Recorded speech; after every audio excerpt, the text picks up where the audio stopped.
Maxime Morisseau, je suis coordinateur du mois du film documentaire dans les Côtes-d'Armor depuis 2016.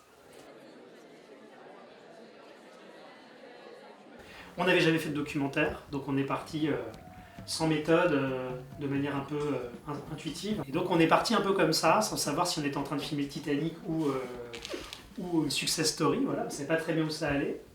Alors le mois du doc, c'est un événement national qui est porté depuis 1999 par Images en bibliothèque. Cette association a voulu essaimer en France, en tout cas, qu'il y a un peu partout des projections de films documentaires, au début que dans les médiathèques, puis progressivement, et notamment en Bretagne, porté par beaucoup d'associations. Et là vraiment, tout le monde dans notre milieu a été pour l'instant unanime à trouver ça super. Je suis Jean-Baptiste Alazard, réalisateur de films plutôt considérés comme documentaires.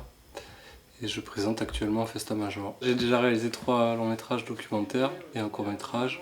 Mon travail à chaque fois tourne un peu autour des questions de la ruralité, de comment continuer à vivre dans des territoires qui sont un peu délaissés, on va dire, par le système.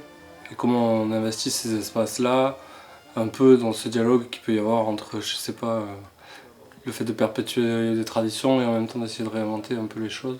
Je pense qu'en effet, l'idée d'amener les films au plus proche de là où les gens vivent, de s'adresser à des associations qui ne sont pas forcément spécialisées en documentaire, ça peut amener des publics qui n'avaient encore jamais vu de films, de cinéma, des fois, de cinéma d'auteur. Ça peut être des découvertes. Après, au bout de 25 ans de projection, je pense qu'il y a quand même essentiellement un public d'habitués, de gens qui ont déjà une curiosité, mais qui suivent pas forcément les sorties nationales régulières de films documentaires. Enfin voilà, on sait qu'on a un public qui est assez initié, donc qui vient pour rencontrer des professionnels et découvrir des aventures humaines.